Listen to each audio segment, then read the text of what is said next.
ओम शांति, ओम शांति, ओम शांति। बाबा कह रहे मीठे बच्चे, तुम्हें अपना टाइम वेस्ट नहीं करनी है।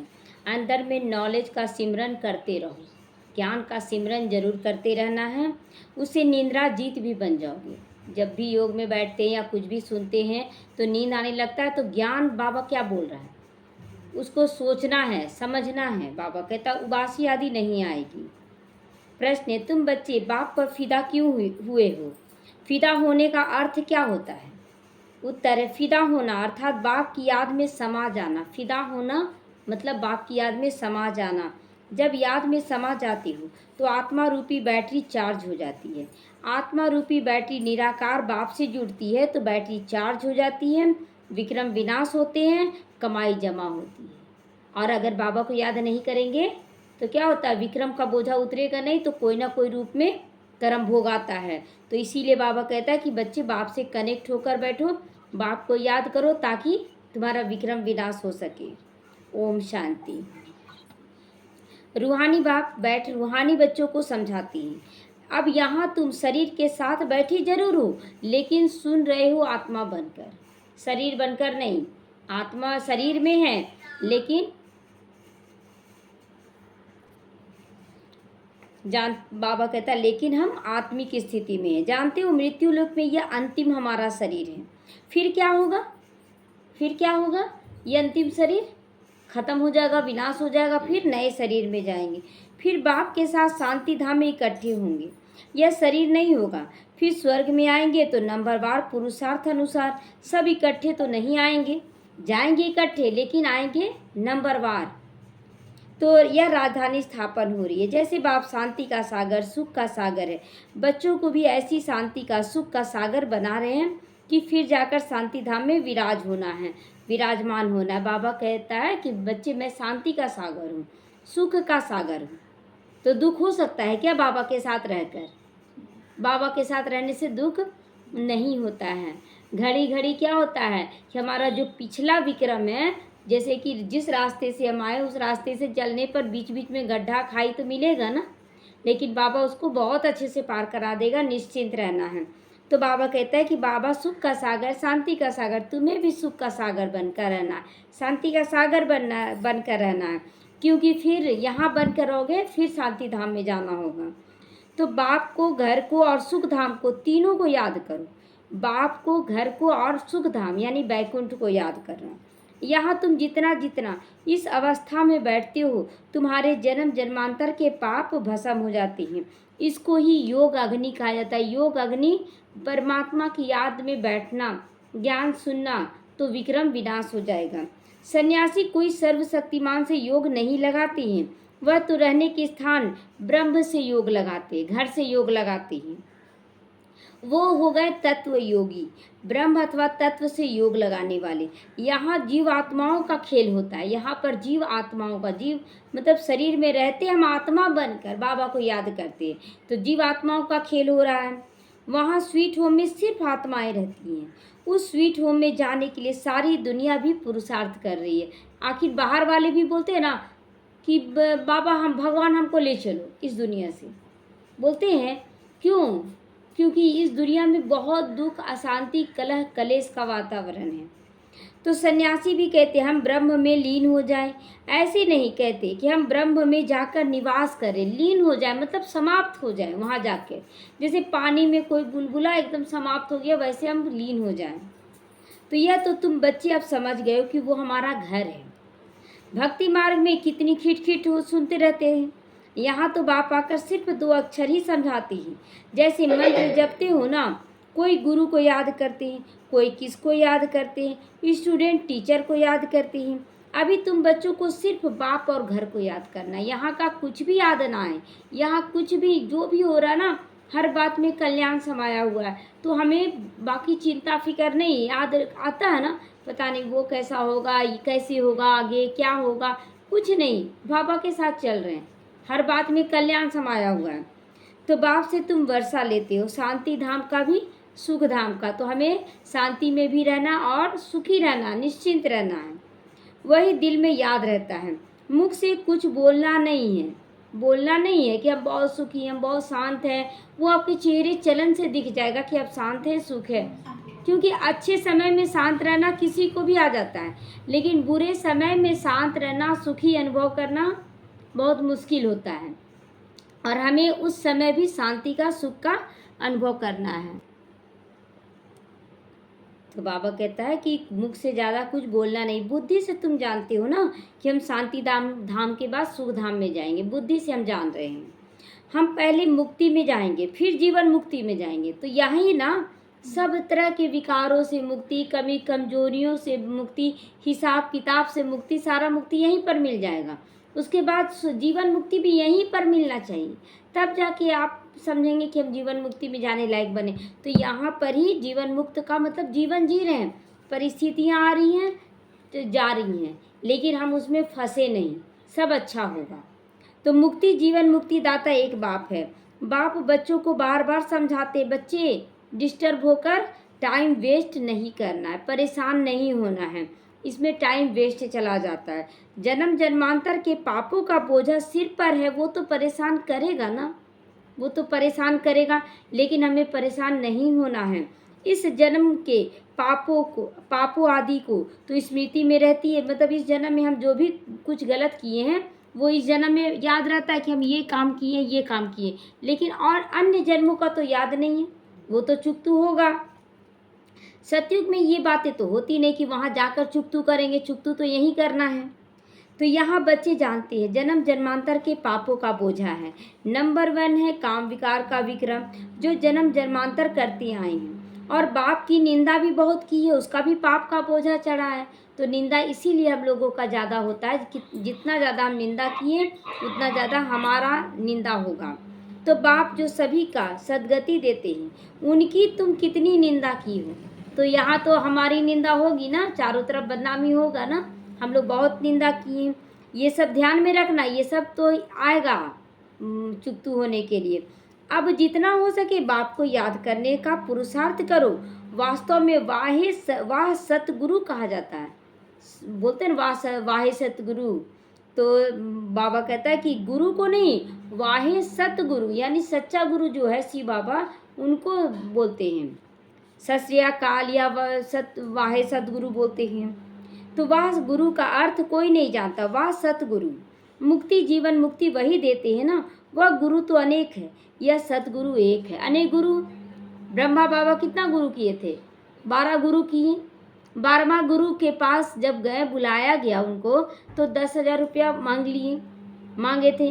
और वो घर में जो पोता का था नामकरण, वो सब छोड़कर चले गए कि गुरु बुलाया। जाने पर पता क्या चलता है, उनका शिष्य सट्टे लॉटरी में 10,000 रुपया हार गया, और वही लेने के लिए, मांगने के लिए बुलाए।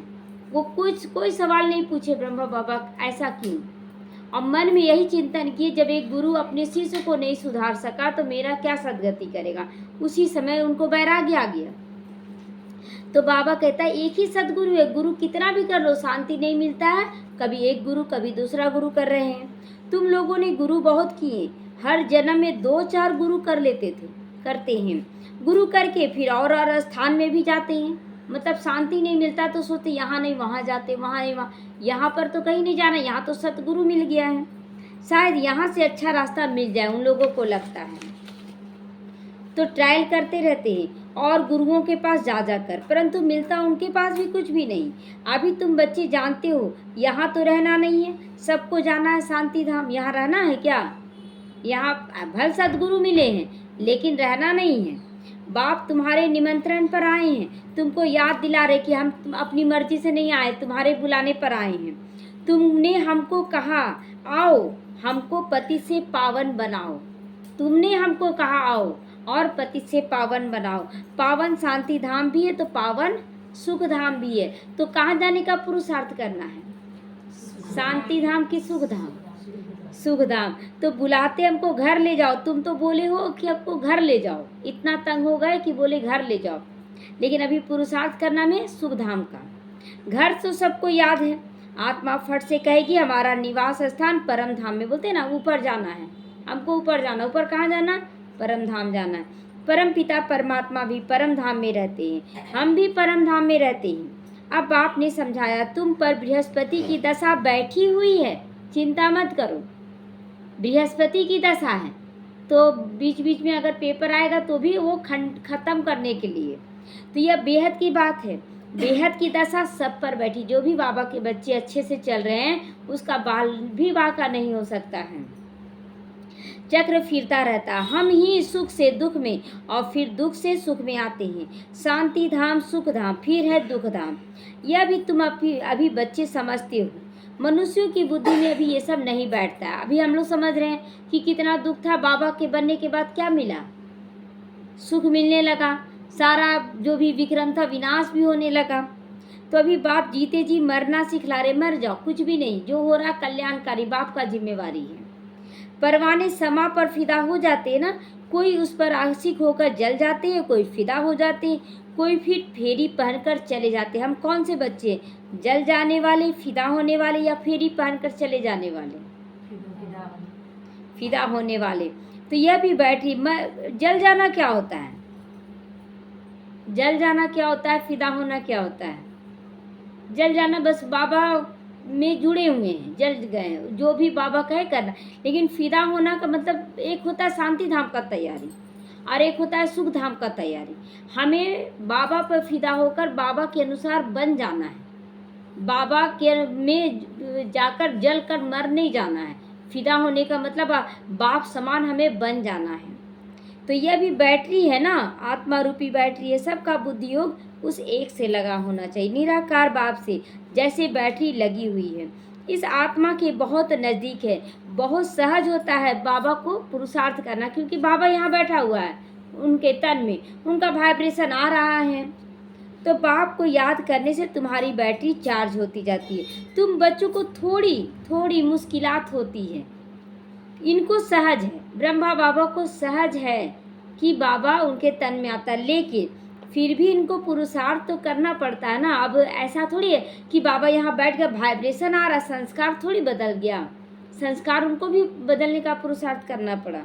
जितना तुम बच्चों को करना पड़ता है, जितना हम बच्चे पुरुषार्थ करते उतना ब्रह्मा बाबा को भी करना पड़ता है। यह जितना नज़दीक है उतना बोझा भी तो बहुत है ब्रह्मा बाबा पर। कितना बोझा है, उसको मार पड़ रहा, उसके ऊपर बंधन है, उसका ये हो रहा, वो हो रहा। तो गायन भी है, जिसके माथे मामला, तो बाबा कहता है जिसके माथे मामला उसको तो रात का नींद ही फिट जाएगा ना। तो इनके ऊपर बहुत मामले हैं ना। बाप तो है ही संपूर्ण, इनको संपूर्ण बनना है, संपूर्ण बनना है। इनको सबकी देख रेख बहुत करनी पड़ती है। भले दोनों इकट्ठे हैं तो भी ख्यालात तो होता है ना। ख्यालात चलता था बच्चियाँ, मतलब जैसे होता है उसका ये दुख आ रहा, बाबा उसका ठीक हो रहा है, सकाश देते रहते।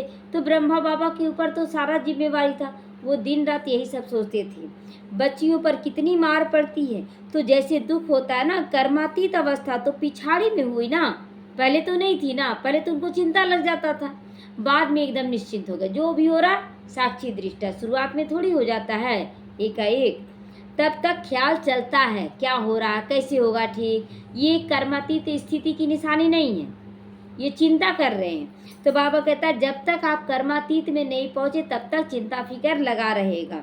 बच्चियों की चिट्ठी नहीं आती तो भी ख्याल होता है, बीमार तो नहीं हो गई। सर्विस का समाचार आने से बाप जरूर उनको भी याद का सकाश देते हैं। बाबा इस तन से सर्विस करते हैं। कभी मुरली चलती है, यूँ तो भल 2-4 रोज भी ना आए, तुम्हारे पास पॉइंट तो रहती है ना। जैसे उस समय एक ही मुरली को छाप कर सब जगह पहुंचाया जाता था। तो बाबा इसलिए बोलता है कि अगर मुरली नहीं भी पहुंची 2-4 दिन तो तुम्हारे पास पहले का जो मुरली उसमें से पॉइंट निकाल कर याद करो। उसी तरह अगर बांधेलियाँ हैं यहाँ अभी के समय में, तो मुरली तो सबके पास जा रहा, लेकिन किसी के पास छोटा मोबाइल है, किसी के पास कुछ है, नहीं भी है। तो बाबा इसलिए भी कहता है कि बच्चे अगर नहीं भी मिले तो जो मुरली है उसी को पढ़ पढ़ कर पुरुषार्थ करो। तुमको भी अपनी डायरी देखनी चाहिए जो लिखे हो, बैच पर तुम अच्छी तरह से समझा सकते हो।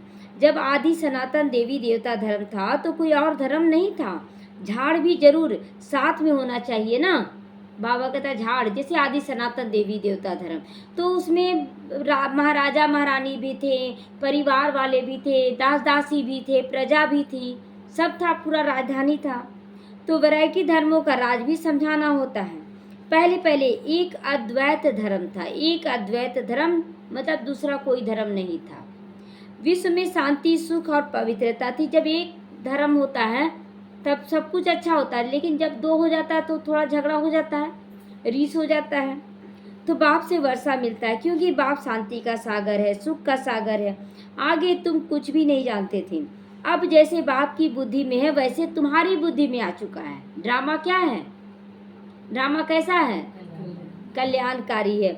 ऐसे अब तुमको भी बनना है कल्याणकारी। जब ड्रामा कल्याणकारी है तो हमें भी कल्याणकारी बनना है। सुख का, शांति का सागर तुम भी बनते हो ना, तो तुम्हें शांति में रहना है, सुख में रहना है। अपना पोता मेल देखना, में किसी भी बात में कमी नहीं आनी चाहिए, किसी भी बात में।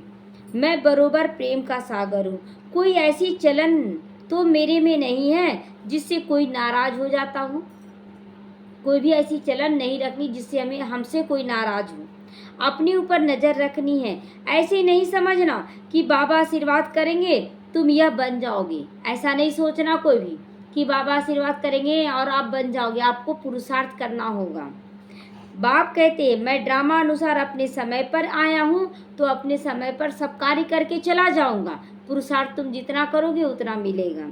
मेरा ये कल्प कल्प का प्रोग्राम है। यह ज्ञान दूसरा कोई नहीं दे सकता है, दे सका आज तक। इतने सारे धर्म स्थापक आए, इतने पुण्य आत्माएं आए, महात्माएं आए, कर पाया?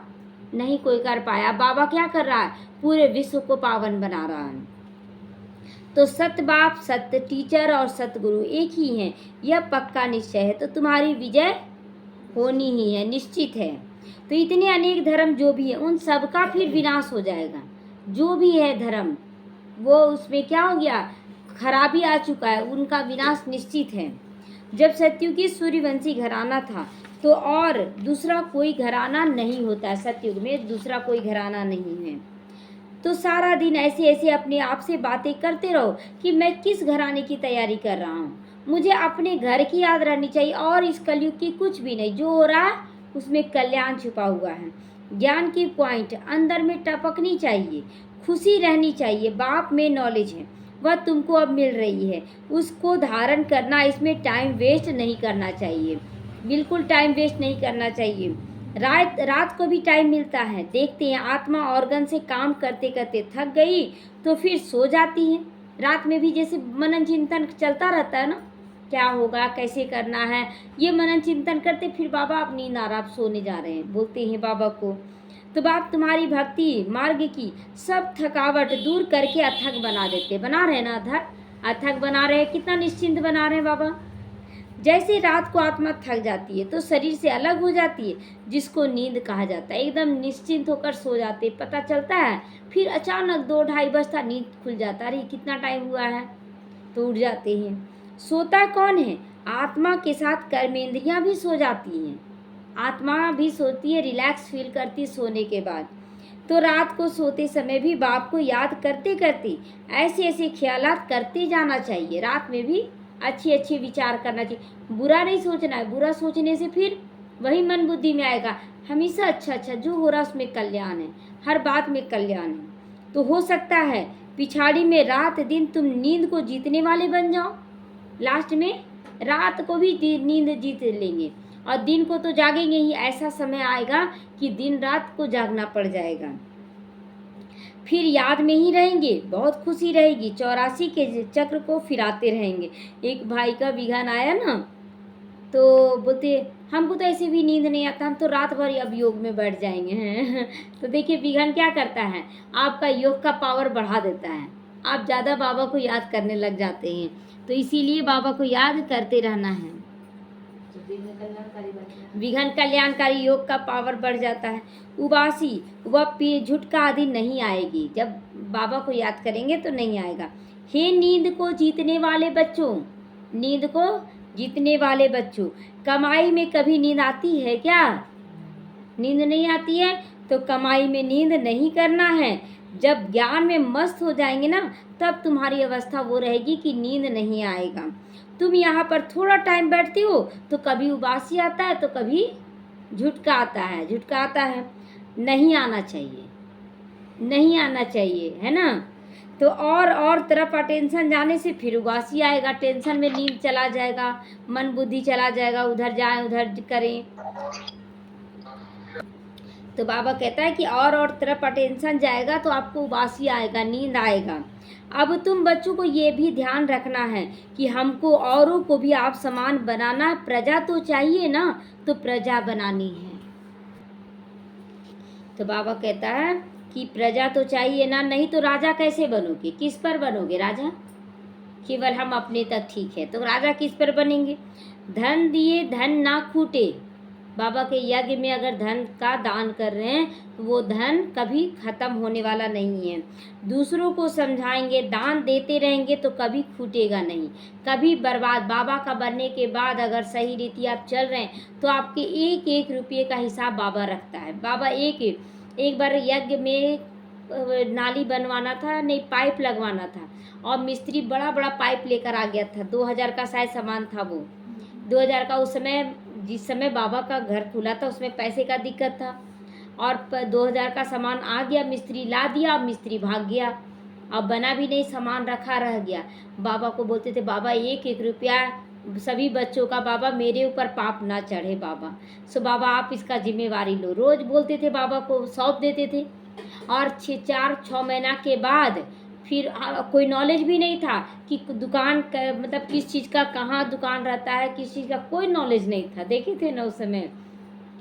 उसके बाद बोलते थे पाइप कहाँ से आया है, हमको कुछ नहीं पता है बाबा, कहाँ जाएंगे रिटर्न करने। तो अचानक से किसी बहन के साथ उस दुकान में गए, बोले ये सब पाइप बिक रहा है। तो बाबा टच किया कि जाके बात करो अब कि मतलब ये सामान गया था आपके दुकान से, रिटर्न कर दीजिएगा। तो बोले ठीक है बाबा, जा रहे हैं। बाबा को याद कर 6 महीने के बाद और गए, तो बोले कि थोड़ा बहुत पेंट उंट लेना था, लिए। बोले ये सामान आपके यहाँ से गए? बोले हाँ हाँ ये सामान। उसको सोचिए याद है कि क्या क्या सामान गया था, सारा हिसाब क्लियर बता दिया कि ये सामान गया। तो फिर कुछ पेंट लिया, बाकी पैसा वो सहज रीति से रिटर्न कर दिया। तो इसलिए बाबा बोलता ना, थोड़ा धैर्य रखो, सब ठीक हो जाएगा टाइम पर। तो रिटर्न किया। तो बाबा के भंडारे में कुछ भी कर रहे हैं तो धन दिए धन ना कूटे। यहाँ ज्ञान धन जिसको भी समझाएंगे वो धन के रूप में भी रिटर्न होगा, पद्मा गुना होगा, नहीं तो जमा नहीं होगा। मनुष्य तो बहुत मनहूस भी होते हैं, मतलब धन भी रहते हुए भी कोई देते नहीं है, बस अपने ऊपर जो खर्च कर रहे देना नहीं चाहते। बाबा के यज्ञ में धन पर बहुत लड़ाई झगड़ा भी हो पड़ता है, धन के कारण ही लड़ाई झगड़ा हमें नहीं करना है, हमें नहीं करना है। एक बहन थी ना, तो उसको माउंट आबू ले जाना था, तो बोली हम पैसा दे देंगे, हम पैसा दे देंगे, एकदम दे देंगे। कुमारी बहन थी, बोली चलो दे देगी, और टिकट करवा दिए बाबा के भंडारे से 3000 का। और उसके बाद वो दे ही नहीं रही, आज देंगे कल देंगे, पर 2-3-4 बार टोके भी कि बाबा के यज्ञ का कैसे, अंत में नहीं दी। कितना साल भर हो गया था ना, साल भर के बाद फिर वो अपने से फ़ोन करती है कि कितना हम भेज रहे हैं, अपने मन से भेजी भी, सेवा भी भेज रही है हर चीज़ में। तो देखिए सब कुछ आएगा। पद्मा जितना दिन रखता है ना जो, वो कर्ज चढ़ता है। तो धन पर लड़ाई झगड़ा हो पड़ता, हमें नहीं करना। यहाँ बाप कहते तुमको हम अविनाशी धन देता हूँ, ज्ञान का धन देता है बाबा, तुम फिर औरों को देते रहो, इनमें मनहूस नहीं बनना है। ज्ञान धन देने में मनहूस नहीं बनना है। दान नहीं देती तो गोया तुम्हारे पास है ही नहीं। कोई भी चीज़ का धन, कोई भी चीज़ का दान नहीं देते, माना उसके पास है ही नहीं। यह कमाई ऐसी है, इसमें लड़ाई आदि की बात नहीं, इसको कहा जाता है गुप्त दान। तो तुम हो इनकॉग्निटो वॉरियर्स, मतलब है तो सेना लड़ने वाले, लेकिन गुप्त सेना है, माया से लड़ाई हो रहा ना, हमको सामने से लड़ाई नहीं करनी है। 5 विकारों के साथ तुम लड़ती हो। तुमको अननोन वॉरियर्स भी कहा जाता है, अननोन जिसको कोई जान नहीं रहा ना, कोई भी नहीं जान रहा। प्यादों का लश्कर बहुत होता है, राजा एक, फिर उसके पिछाड़ी में मंत्री सलाहकार सब लोग होते हैं और भी होते हैं, लेकिन प्यादा जो होता है ना ज़्यादा मात्रा में होता है, ज़्यादा लोग होते हैं, क्वांटिटी उसका ज़्यादा होता है। तो प्यादों का लश्कर बहुत होता है। यहाँ भी ऐसे ही प्रजा बहुत होगी, बाकी कैप्टन मेजर आदि सब हैं, तुम सेना उसमें भी नंबरवार हैं। बाबा समझेंगे ये कमांडर है, ये मेजर है। बाबा भी समझेंगे कि कौन हाथी सवार है, कौन महारथी है, कौन घुड़सवार है, ये समय पर पता चल जाता है। यह तो बाप जानते हैं, 3 प्रकार से समझाने वाले हैं, 3 प्रकार के समझाने वाले हैं। तुम व्यापार करते हो अविनाशी ज्ञान रत्नों का, जैसे वह भी व्यापार सिखलाते हैं। गुरु चला जाता है तो उसके पिछाड़ी चेले भी चलाते रहते हैं। वह है स्थूल, यह है सूक्ष्म। जैसे गुरु चला गया उसके बाद चेले ही ना काम कर रहे हैं, शंकराचार्य चला गया उनके नाम पर चल रहा है। तो उसी तरह बाबा कहता है कि वो तो स्थूल रूप में करते हैं, तुम्हें सूक्ष्म रूप से करना है। अनेक प्रकार के धर्म हैं, हर एक अपनी अपनी मत चला देते हैं। तुम भी जाकर उन्हों को सुन सकते हो, कोई वह लोग क्या सिखलाते हैं, क्या क्या सुनाते हैं। बाबा सुनने के लिए थोड़ी मना करता है, जाना है, सीखना है, देखना है कि उन लोग क्या क्या बोलता है, फिर आपको रूहानी ज्ञान देना है। बाप तो तुम्हें 84 का चक्र की कहानी समझाते हैं, तुम बच्चों को ही आकर वर्षा देते। यह ड्रामा में नून है। अभी कलयुग अंत तक यह आत्माएं आती रहती हैं, वृद्धि को पाती रहती है। तो कलयुग के अंत तक माना भी कलयुग नहीं समाप्त हुआ था तब तक, अब तो कलयुग का समाप्ति आ चुका, अब सारी आत्माएं आ चुकी हैं। जब तक बाप यहाँ हैं संख्या बढ़ती जाती, जब तक बाप यहाँ हैं तो बाबा यहाँ है तब तक संख्या बढ़ती रहती आत्माओं की। फिर इतने सब रहेंगे कहाँ, खाएंगे कहाँ, सब हिसाब रखना पड़ता है ना। तो वहाँ तो इतने मनुष्य होते नहीं सतयुग में, खाने वाले भी थोड़े, सबकी अपनी अपनी खेती होती है। अनाज रख कर क्या करेंगे, इसलिए लोभ लालच नहीं होता है कि और रख लें, नहीं मिलेगा तो क्या करेंगे, ये सब वहाँ नहीं होता सतयुग में। वहाँ बरसात आदि के लिए यज्ञ आदि नहीं करना पड़ता जैसे यहाँ यज्ञ करते हैं। अभी बाप ने भी यज्ञ रचा है, पुरानी सृष्टि यज्ञ में स्वाहा होनी ही है। यह है बेहद का यज्ञ।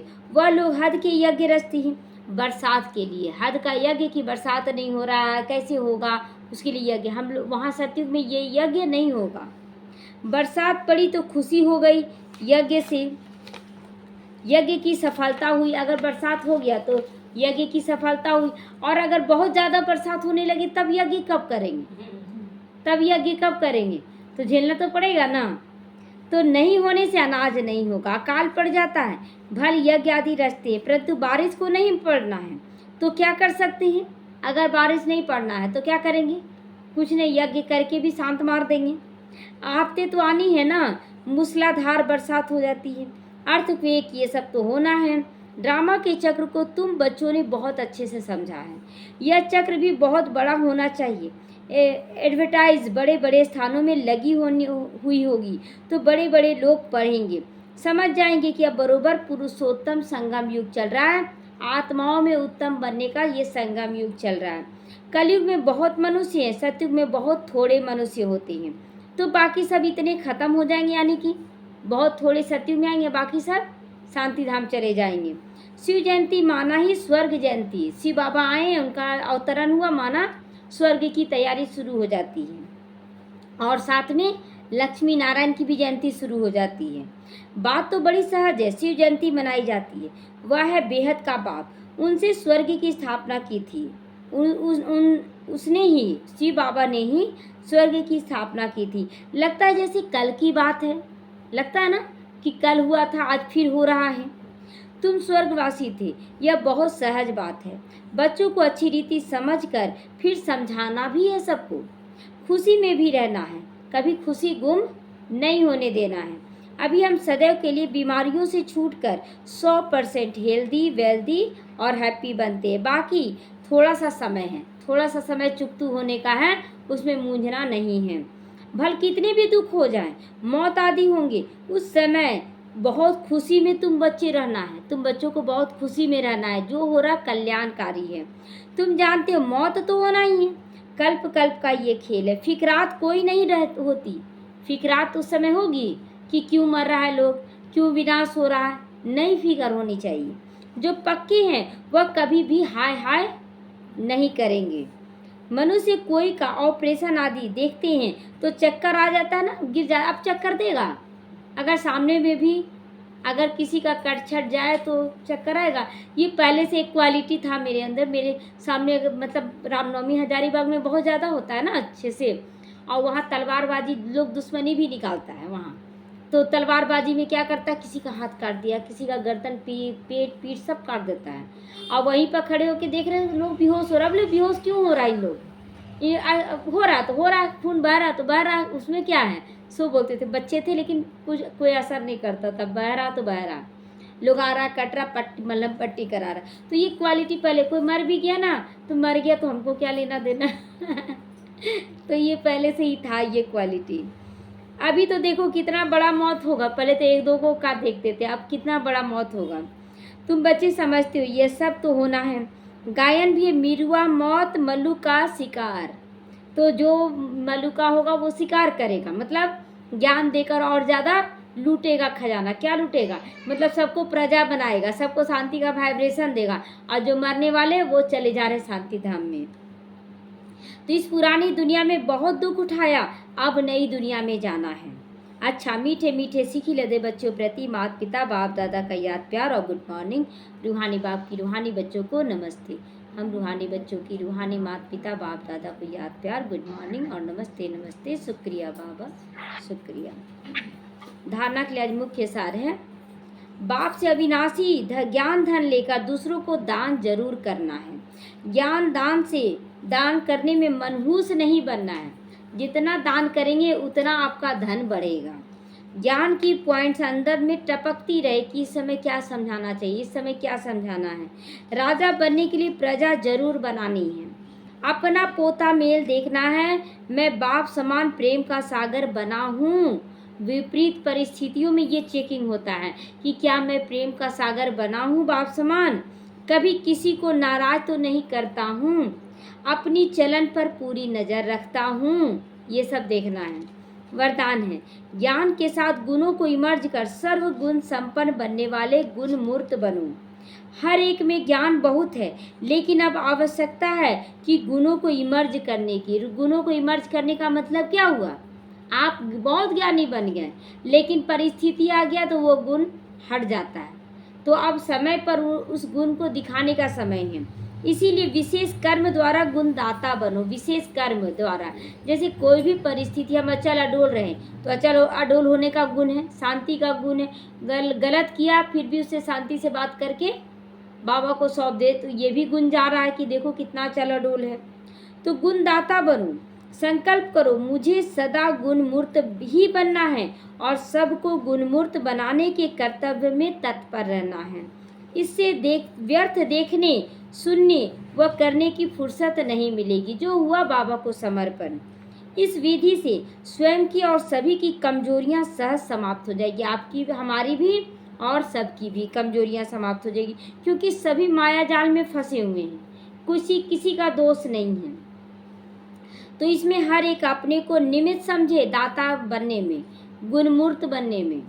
अव्वल नंबर समझकर सर्वगुण संपन्न बनने और बनाने का एग्जाम्पल बनकर दिखाओ। एग्जाम्पल बनकर दिखा, बनना भी है और बनाना भी है। स्लोगन है, मनसा द्वारा योगदान, वाचा द्वारा ज्ञान दान और कर्मना द्वारा गुणों का दान करो। आज स्लोगन बहुत सुंदर है ना, कि मनसा द्वारा योग का सकाश देना जो कमजोर है, वाचा द्वारा ज्ञान दान, कर्मना द्वारा गुणों का दान जरूर करना। कर्म करते हुए हम निश्चिंत हैं, गुणों का दान दे रहे हैं। बहुत शांत हर्षित मुख है, गुणों का दान करें, हमेशा निश्चिंत रहना है। ओम शांति।